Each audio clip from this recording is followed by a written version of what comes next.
ನಮಸ್ಕಾರ. ಡಿಜಿಟಲ್ ಲೈವ್ಗೆ ಸ್ವಾಗತ. ನಾನು ಧನುಶ್ರೀ.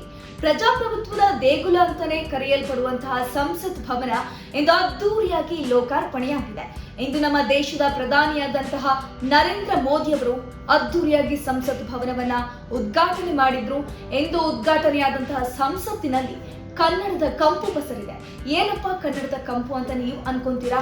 ಹೌದು, ಇಂದು ಲೋಕಾರ್ಪಣೆಯಾದಂತಹ ಸಂಸತ್ ಭವನದಲ್ಲಿ ಕರ್ನಾಟಕವನ್ನ ಪ್ರತಿನಿಧಿಸುವ ಹಲವಾರು ಚಿತ್ರಣಗಳು ನೂತನ ಸಂಸತ್ ಭವನದಲ್ಲಿ ಕಾಣಸಿಗುತ್ತಿದೆ.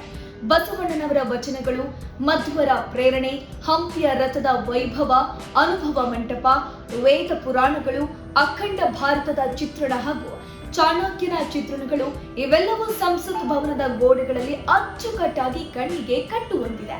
ಇನ್ನು ಇದರಲ್ಲೂ ವಿಶೇಷ ಅಂದ್ರೆ ಸಂಸತ್ ಭವನದ ಒಂದು ಗೋಡೆಯಲ್ಲಿ ಬಸವಣ್ಣನವರ ಕಳಬೇಡ ಕೊಲಬೇಡ, ಹುಸಿಯ ನುಡಿಯಲು ಬೇಡ, ಮುನಿಯಬೇಡ, ಅನ್ಯರಿಗೆ ಅಸಹ್ಯ ಪಡಬೇಡ, ತನ್ನ ಬಣ್ಣಿಸಬೇಡ, ಈಗಿರ ಹಳಿಯಲು ಬೇಡ, ಇದೇ ಅಂತರಂಗ ಶುದ್ಧಿ, ಇದೇ ಬಹಿರಂಗ ಶುದ್ಧಿ ಅನ್ನುವ ವಚನವನ್ನ ಕನ್ನಡದಲ್ಲೇ ಬರೆದಿರುವುದು ಮತ್ತು ವಿಶೇಷವಾಗಿದೆ. ಇನ್ನು ಉದ್ಘಾಟನೆಗೊಂಡಂತಹ ಪ್ರಜಾಪ್ರಭುತ್ವದ ದೇಗುಲವಾದ ಸಂಸತ್ ಭವನದಲ್ಲಿ ಈ ಸಮುದ್ರ ಮಂಥನದ ಚಿತ್ರ ಕಣ್ಮನ ಸೆಳೆಯುವಂತಿದೆ. ಸಂಸತ್ನಲ್ಲೂ ಕೂಡ ಇದೇ ರೀತಿಯ ಚಿಂತನ ಮಂಥನಗಳನ್ನ ನಡೆಸಬೇಕು ಅನ್ನೋದು ಮೋದಿಜಿಯವರ ಒಂದು ಅಭಿಪ್ರಾಯವಾಗಿದೆ. ಹಾಗೇನೆ ಭರತನಾಟ್ಯದ ಹಸ್ತ ಮುದ್ರೆಗಳಾದಂತಹ ಪತಾಕ, ತ್ರಿಪತಾಕ, ಅರ್ಧ ಪತಾಕ ಕೂಡ ಅಲ್ಲಿ ಹೈಲೈಟ್ ಆಗಿದೆ. ಒಟ್ಟಿನಲ್ಲಿ ಇಂದು ಮೋದಿಯವರ ಬಹುದಿನದ ಕನಸು ಅಂತಾನೆ ಹೇಳ್ತಿದ್ದಂತಹ ಸಂಸತ್ ಭವನ ಉದ್ಘಾಟನೆಯಾಗಿದ್ದು ಇದೊಂದು ಐತಿಹಾಸಿಕ ದಿನ ಅಂತಾನೆ ನಾವು ಹೇಳಬಹುದು.